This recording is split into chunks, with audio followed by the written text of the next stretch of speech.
I knew something was wrong the moment he looked at my wrist, because powerful men don't usually notice waitresses, and they definitely don't notice the things we try so hard to hide. My name is Hannah Blake, 25 years old, living in a tiny studio apartment above a laundromat in South Chicago, working double shifts at a place called Rossi's Italian Grill while I tried to finish nursing school. Most nights smelled like garlic, hot bread, and expensive wine I could never afford. Most nights were predictable. But that night changed everything. It started the same as always. I stood in the employee restroom under harsh fluorescent lights, staring at my reflection while I dabbed foundation 3 shades too dark across the fading bruise on my collarbone. The mirror was cracked in the corner, which felt appropriate. My left wrist still ached when I twisted it the wrong way, but long sleeves helped. Long sleeves and pretending. I had become very good at pretending. Pretending I wasn't exhausted. Pretending my life was normal. Pretending the man waiting at home wasn't the reason my hands trembled sometimes when I poured water for customers. "You're fine," I whispered to myself, forcing a smile that didn't reach my eyes. The dinner rush had already started when I stepped onto the restaurant floor. Friday nights meant noise, laughter, clinking glasses, and people celebrating things that felt very far away from my life. The kitchen roared behind the swinging doors, the heat wrapping around the dining room like a blanket. I grabbed a pitcher of water and headed toward the VIP section. That's when I noticed table 12. 4 men sat there, all wearing dark suits that fit too perfectly to be off the rack. Expensive watches, quiet voices, the kind of presence that made the entire room feel slightly smaller. The man at the head of the table looked different from the others. Not louder, not flashier, just still, like a storm waiting somewhere far out at sea. His name, I would later learn, was Dominic Marino. At that moment, he was simply a man watching me in a way no one had watched me in months. Not the usual way customers look at waitresses. Not distracted, not careless, observing, careful, almost analytical. I felt it every time I passed their table. Those dark eyes followed my movements like he was reading, a language written in my posture. I tried to ignore it. I had learned to ignore many things. I filled their glasses, delivered menus, and kept my voice polite and steady. "Water for everyone?" I asked. "Please," he said. His voice was calm, low, controlled. Something about it made my heartbeat skip. I turned to leave, balancing a tray of wine glasses, when my sleeve caught the edge of the table. The tray tilted.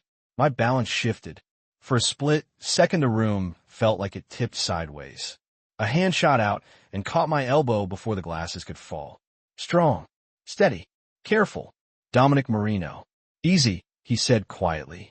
The contact lasted less than a second, but it was enough, because when his hand steadied me, my sleeve slid back. Just a few inches. Just enough to reveal the faint purple marks circling my wrist. I tried to pull away quickly, tugging the fabric back down. Too late. His eyes had already seen them. The noise of the restaurant faded around us. Conversations blurred into distant echoes. He didn't raise his voice, didn't tighten his grip. He simply looked at my wrist, then back at my face, and asked one quiet question that made my stomach drop. "Who did that to you?" My pulse stumbled the second he asked the question. "Who did that to you?" The words were quiet, almost gentle, but something underneath them carried weight, the kind of weight that made my lungs forget how to work for a moment. I forced a laugh that sounded thin even to my own ears. "It is nothing," I said quickly, pulling my sleeve down over my wrist. I bumped into a door at home. I'm clumsy sometimes. His hand had already released my elbow, but he did not step back right away. He just looked at me. Not angry, not shocked, just still, like he was measuring something. The room slowly came rushing back into my ears. Plates clattering in the kitchen. Someone laughing too loudly near the bar. A couple arguing quietly near the front door. But the air around table 12 still felt different, heavy in a way I could not explain. "Doors can be dangerous," he said finally. His tone was calm, but there was a sharp edge under the words, like he knew the door I mentioned did not exist. I nodded quickly, gathering the tray before my hands could start shaking again. "I will bring your wine," I said, backing away. I could feel his eyes following me as I crossed the dining room. I had spent months learning how to move through crowded spaces without drawing attention, but somehow that night, every step felt louder than it should have. Back in the kitchen, the heat from the ovens hit me like a wall. Maria, another server, glanced up from plating desserts. "You look like you saw a ghost," she said. I forced a smile and grabbed a bottle of red wine from the rack. Just tired, but my heart had not slowed down yet. Something about that man unsettled me. Not because he had grabbed my arm. He had actually been careful, the opposite of careless. What unsettled me was the way he had looked at the bruises like they mattered. Most people did not notice things like that. Or, if they did, they pretended not to see. Pretending was easier. Pretending kept life simple. When I returned to table 12 with the wine, the other three men were deep in conversation about business deals and shipping schedules. The man called Dominic Marino sat quietly at the head of the table, listening more than speaking. When I poured his glass, his gaze lifted again, meeting mine for just a second longer than necessary. Not threatening, not friendly either, just aware. The kind of awareness that made me feel like he could see straight through every lie I had told tonight. "Thank you," he said. I nodded and stepped away, but the rest of the shift passed with that same strange tension in the air. Every time I walked past the VIP section, I felt those eyes tracking me again. Not in the way some customers stare at waitresses. Not rude. Not hungry. Studying. Like he was trying to solve a puzzle, and I was the last missing piece. 2 hours later, the dinner rush began to fade. Plates were cleared. Bills were paid. Chairs scraped across the tile floor as the last tables prepared to leave. Table 12 was the final one remaining in the dining room. The other three men stood first, shaking hands with Dominic before heading toward the exit. Respectfully, like he was the center of gravity in the room. Dominic signed the receipt with slow, precise handwriting. Then he stood, buttoning his jacket with a calm, practiced motion. I approached to collect the check folder.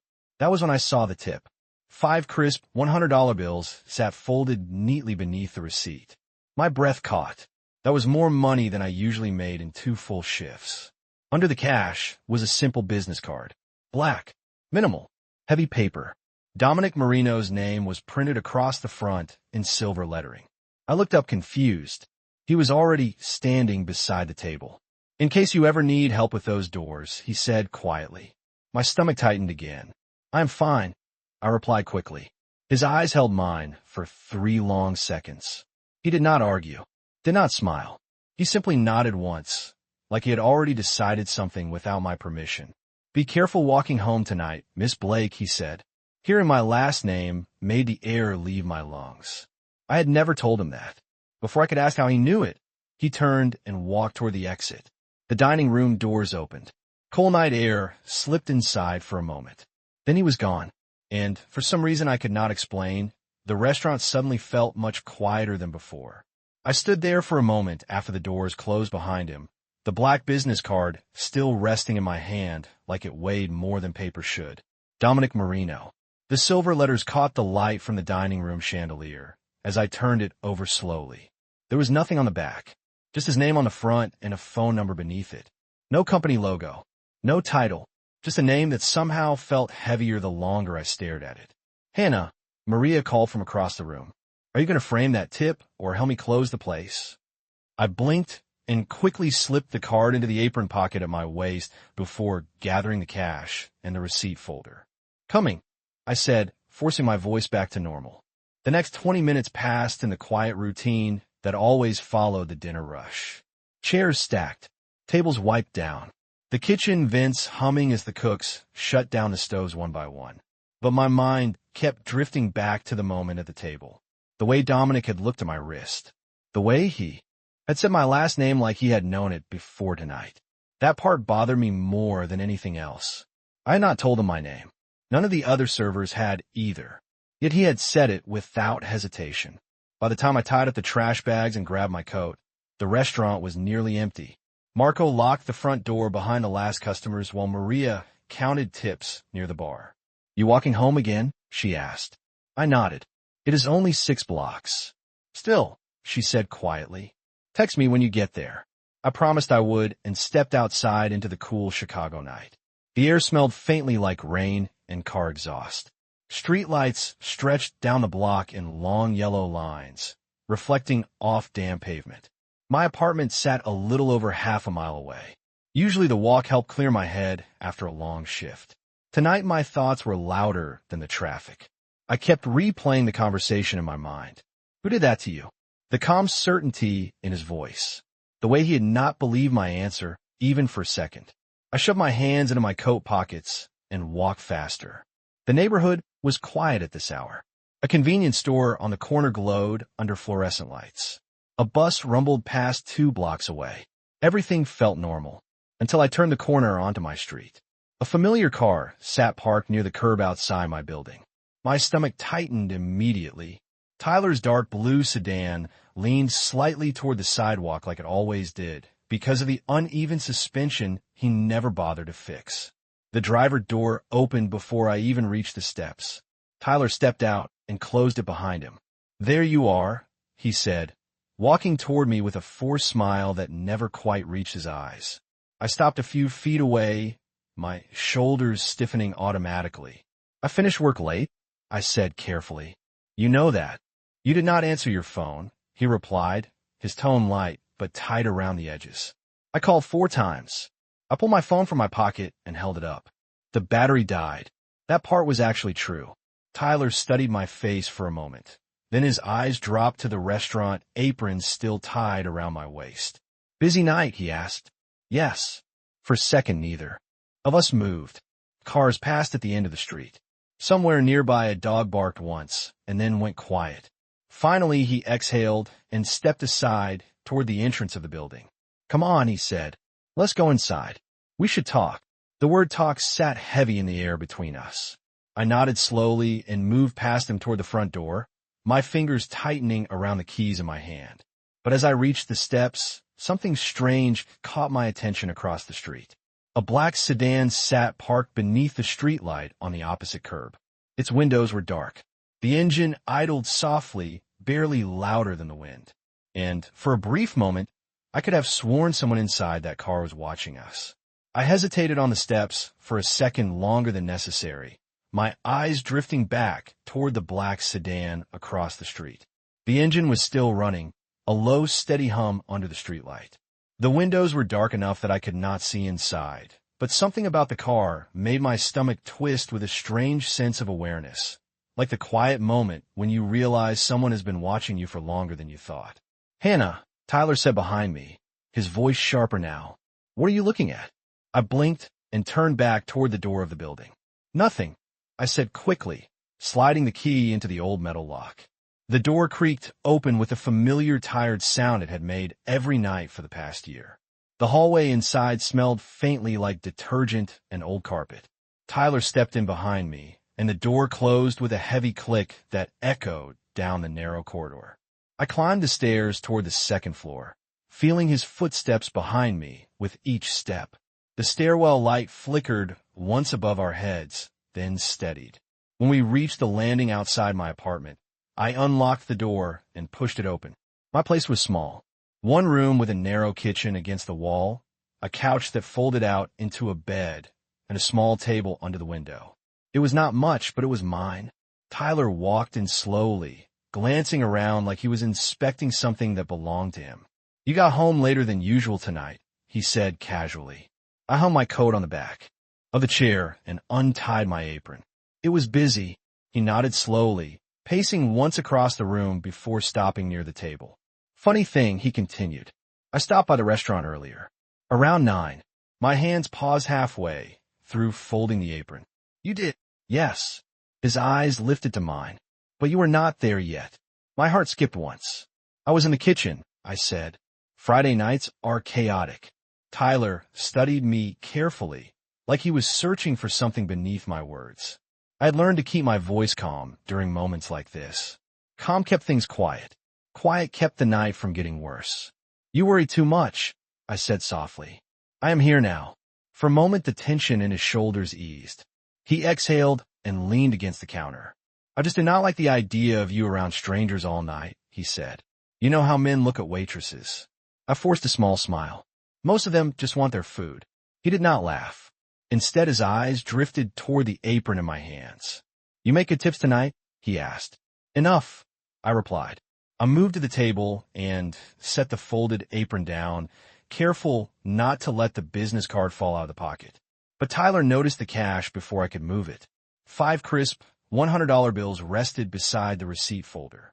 His eyebrows lifted. That is more than usual, he said. A generous customer, I answered quickly. Tyler stepped closer to the table, picking up one of the bills and holding it between his fingers.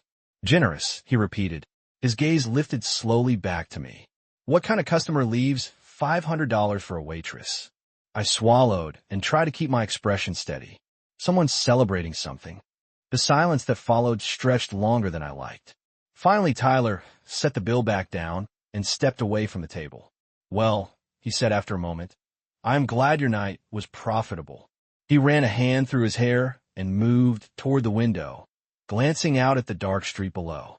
I watched him quietly, my chest tight again, because when he looked outside, his posture stiffened slightly. Do you know anyone with a black sedan? He asked suddenly. My stomach dropped. Why? I asked carefully. Tyler nodded toward the street. That car has been sitting out there since before you arrived. My heartbeat quickened as I moved slowly to the window beside him. Across the street, under the same yellow streetlight, the black sedan was still there, the engine still running. And this time, as the car door quietly opened and a tall figure stepped out into the light, I knew exactly who was inside. I knew it was him before Tyler even finished the sentence. The way the man stepped out of the sedan was unmistakable, calm, controlled, like the street itself had quietly made room for him. Dominic Marino closed the car door behind him without looking back, his dark coat catching the glow of the streetlight as he moved onto the sidewalk.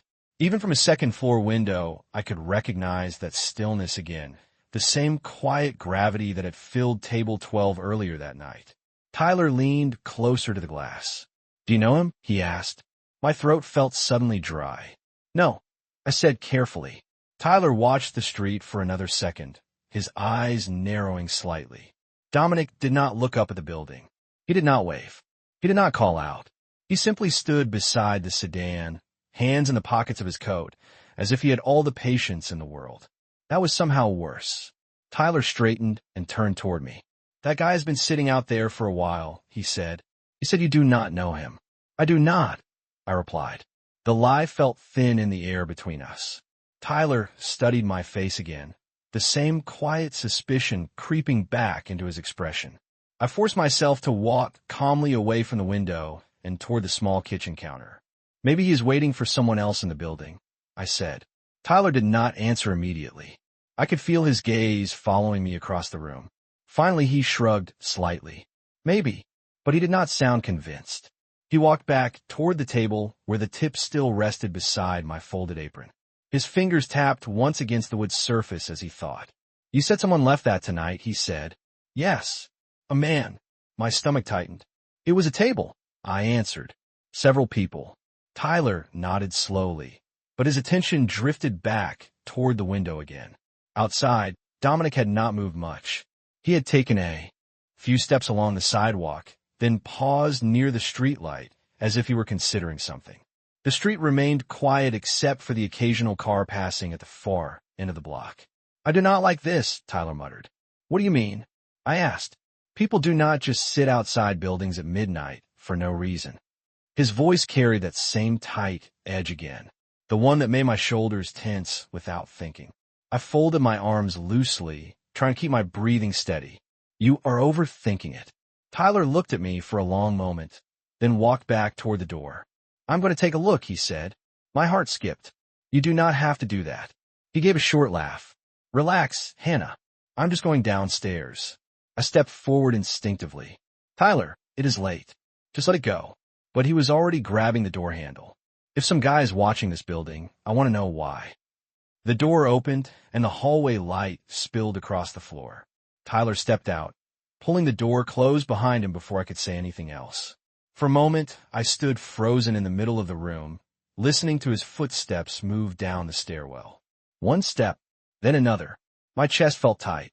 because deep down I already knew what he would see when he reached the street. Dominic Marino was not a man who waited outside a building by accident. I moved slowly back toward the window, my heart beating faster with each step. When I looked down again, the scene below had shifted slightly. Tyler had just stepped out of the building entrance onto the sidewalk. Dominic stood several yards away near the sedan, watching him approach with the same calm expression he had worn all night. From 2 floors above, I could not hear their voices. I could only see the difference between them.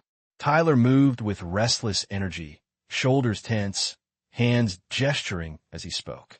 Dominic barely moved at all. He simply listened. The streetlight cast long shadows across the pavement as the 2 men faced each other. For a moment, nothing happened. Then Dominic reached slowly into his coat pocket and pulled out something small. A simple black rectangle that caught the light for half a second. A business card. Even from the window, I recognized it. Instantly. The same one, now hidden inside my apron pocket. Tyler looked down at the card in Dominic's hand, confused for a moment. Then Dominic said something I could not hear. Whatever it was made Tyler's posture change. The tension drained from his shoulders almost immediately, replaced by a strange hesitation. They spoke for less than a minute. Then Tyler nodded once, turned around, and began walking back toward the building without another word.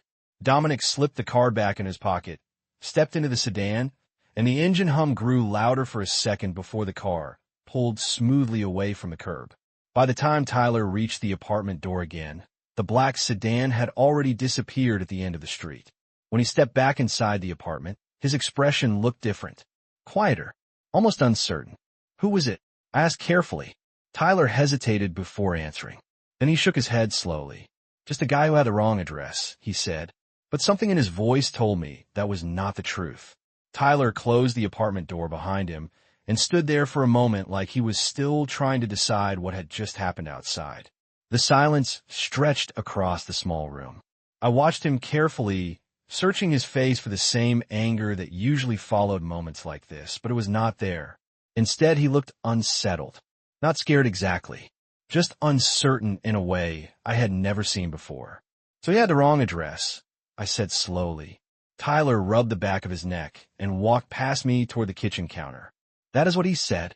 His voice sounded distracted, like his mind was replaying the conversation downstairs the same way mine had replayed everything that happened in the restaurant earlier. I tried to keep my tone neutral. What did he want? Tyler hesitated before answering. Nothing important. That pause told me more than the words did. He grabbed one of the glasses from the cabinet and filled it with tap water, taking a long drink before setting it down again. The apartment suddenly felt smaller than usual. The old refrigerator hummed quietly in the corner. Outside, a car passed down the street, and the sound faded into the distance. Tyler leaned his hands against the counter and stared at the floor for a few seconds. Then he shook, his head slightly, like he was brushing away a thought he did not want to finish. Weird guy, he muttered. I folded my arms loosely and leaned against the back of the chair. What did he say to you? Tyler looked up at me again. For a moment, I thought he might actually tell me the truth. Instead, he forced a small shrug. Just asked if someone named Hannah Blake lived here. My chest tightened. And you told him yes? Tyler laughed once under his breath. Of course not. I told him he had the wrong building. That answer should have made me feel relieved. Instead, it made the room feel colder. Because if Dominic Marino already knew my last name earlier tonight, then he probably already knew exactly where I lived. Tyler pushed away from the counter and grabbed his jacket from the chair. I should head out, he said. That surprised me. Tyler rarely left without stretching a conversation into something longer. You are leaving? I asked. It is late, he replied quickly. I have an early morning. His tone carried that strange uncertainty again. He walked toward the door, then paused with his hand on the knob. If that guy comes back, he added, do not talk to him. I nodded slowly. Okay. Tyler studied my face for another second, like he was trying to read something there, then opened the door and stepped into the hallway. The door closed behind him, and his footsteps faded down the stairs. I stood still for a long moment after he left, listening to the quiet apartment around me. My heart had not fully settled yet. Finally, I walked back to the table and picked up my apron. My fingers slipped into the pocket and found the card again. The heavy black paper felt colder than before. Dominic Marino. I turned it over in my hand slowly. The silver lettering reflected the dim kitchen light. A simple name and a phone number. That was all. I set the card down on the table and stared at it for several seconds. Somewhere in the back of my mind, I could still hear his voice from the restaurant. Who did that to you? The calm certainty behind the question. The way he had looked at the bruises like they were something unacceptable instead of something ordinary. I shook my head and pushed the card away from me. This was ridiculous. Rich men left strange tips sometimes. That was all. The night had been long, and I was tired. I turned off the kitchen light and moved toward the couch that doubled as my bed. But as I reached for the lamp beside it, something on the table caught my eye again. The business card. Except it was not exactly the same anymore. A small folded piece of white paper now rested underneath it. My stomach tightened as I stepped closer. I knew for a fact that paper had not been there a minute ago. Slowly, I lifted the card. The note underneath contained only 3 simple words written in clean, steady handwriting.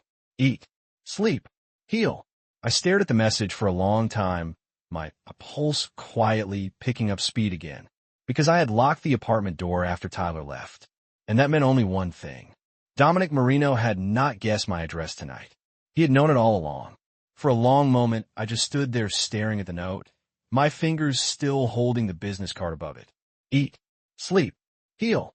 3 simple words written in clean, steady handwriting that somehow felt louder than any threat I had ever heard. My apartment door was locked. I was certain of that. I had turned the deadbolt myself after Tyler left. The windows were closed. The small kitchen was exactly as I'd left it. And yet the note was here. I slowly lowered the card back over the paper, like covering it might somehow erase what I had just seen. My heart beat a little faster in my chest. Dominic Marino had known where I lived. He had known my last name. And somehow he had managed to leave a message inside my apartment without me noticing. I should have felt afraid. Any reasonable person would have been. But what unsettled me more was the strange calm behind the words. There was no threat in them, no demand, just a quiet instruction. Eat, sleep, heal.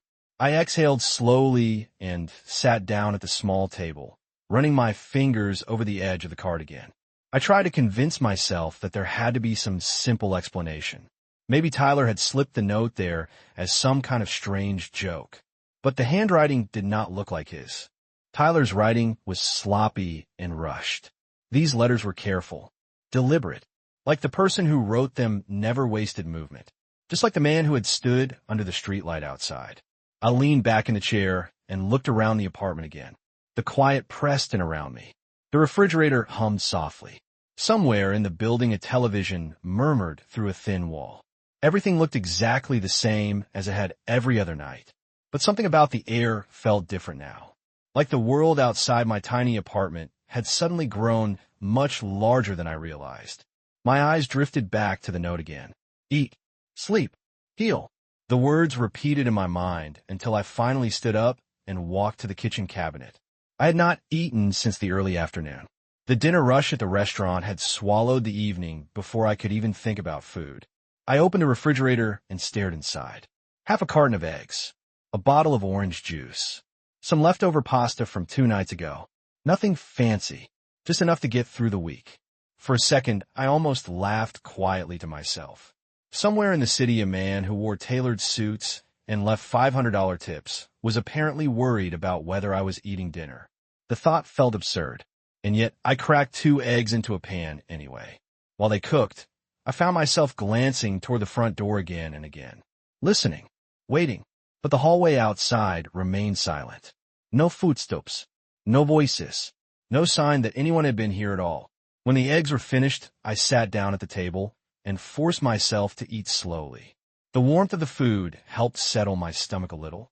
Across from me, the business card and the folded note remained exactly where I had left them. I finished the plate, washed it in the sink, and turned off the kitchen light. The apartment slipped into the softer glow of the lamp near the couch. I unfolded the bed and sat on the edge of it, staring once more at the table. Eat, sleep, heal. Maybe that was the strangest part of the whole night. Not the car outside, not the way Dominic Marino seemed to know things about me. he should not know. The strangest part was that those 3 words felt less like an order and more like permission. Permission to rest. Permission to stop pretending everything was fine for a few hours. I reached over and turned off the lamp. Darkness filled the apartment except for the faint orange light from the street lamp outside the window. As I lay back against the pillow, exhaustion finally began to settle into my muscles. But just before sleep pulled me under, one quiet thought slipped through my mind. Dominic Marino had not asked me to call him. He had not asked for anything at all. And somehow that made me certain that tonight was only the beginning. I woke up later than usual the next morning, the pale gray light of early Chicago dawn filtering through the thin curtains beside my window. For a few seconds, I lay still, disoriented by the quiet. Then the memory of a night before returned all at once. The restaurant, the question at the table, the black sedan under the streetlight, the note on my kitchen table. Eat, sleep, heal. I sat up slowly and looked toward the small table across the room. The business card and the folded note were still there exactly where I had left them. Nothing about the apartment looked disturbed. The front door was still locked. The deadbolt still turned tight when I tested it. Yet the quiet certainty remained in the back of my mind that something in my life had shifted during the night. I dressed quickly and poured a small glass of orange juice before glancing at my phone. 2 missed calls from Tyler. 1 text message. We need to talk later. That was all it said. No explanation. No accusation. Just a short sentence that made my shoulders tense automatically. I set the phone down and looked again at the black business card. Dominic Marino. His name seemed heavier in the morning light than it had the night before. I picked it up and turned it between my fingers, thinking about the calm way he had stood outside the building, the quiet authority in his voice, the strange patience in those dark eyes. Most men who noticed the bruises on my wrist either looked away quickly or asked questions they did not actually want answers to. Dominic Marino had simply asked one direct question, and when I lied, he had not argued. He had just watched me like he already knew the truth. I slipped the card into my purse without really thinking about it. The walk to the restaurant felt colder than usual. The wind off Lake Michigan carried the sharp bite of early spring, and the city streets were already busy with morning traffic. When I pushed open the door to Rossi's Italian Grill, the familiar smell of coffee and baking bread greeted me. Maria was already behind the counter, counting the breakfast pastries. She looked up the moment she saw me. "You look like you actually slept," she said with a small smile. I shrugged and tied on my apron. "A little." Marco appeared from the kitchen doorway, holding a clipboard. "Hannah, quick thing before you start," he said. His expression looked slightly confused. "A delivery came for you this morning." I frowned. "For me?" Marco nodded toward the small table near the back wall. A brown paper bag sat there with my name written neatly across the front in black ink. My stomach tightened as I walked toward it slowly. The handwriting looked familiar. Careful, deliberate, the same style as the note from the night before. Maria leaned closer beside me. "You have mysterious admirers now," she joked quietly. I ignored the comment and opened the bag. Inside was a simple breakfast container from a cafe 2 blocks away. Scrambled eggs, toast, fresh fruit, still warm. Beneath the container was another folded piece of paper. My fingers hesitated before unfolding it. The message inside contained only 1 line. "You forgot the first instruction. Eat." I closed my eyes for a second and exhaled slowly. Maria watched me curiously. "What does it say?" she asked. I folded the note again and slipped it into my pocket. "Just a mistake," I replied quietly. But as I looked down at the warm breakfast sitting in front of me, one realization settled firmly in my mind. Dominic Marino was not a man who gave instructions casually. And somehow, without asking for anything in return, he had already begun keeping track of whether I followed them. For the rest of the morning, I tried to focus on work, but my mind kept drifting back to the paper bag sitting in the staff fridge. Every time I walked past the counter, I could almost feel it there waiting for me, like a quiet reminder that someone in this city was paying closer attention to my life than I ever asked for. Maria kept watching me with that curious look she used when she thought something interesting was happening. "You sure you do not want to tell me who the breakfast is from?" she asked while polishing glasses behind the bar.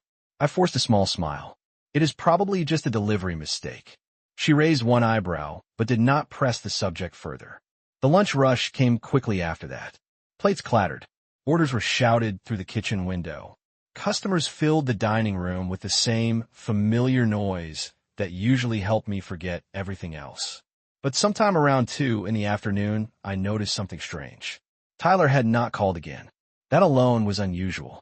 Normally, after a message like the one he sent that morning, he would call 2 or 3 more times before noon. I checked my phone during a short break near the back hallway. No missed calls. No new messages. Just the same 3 words sitting on the screen from earlier.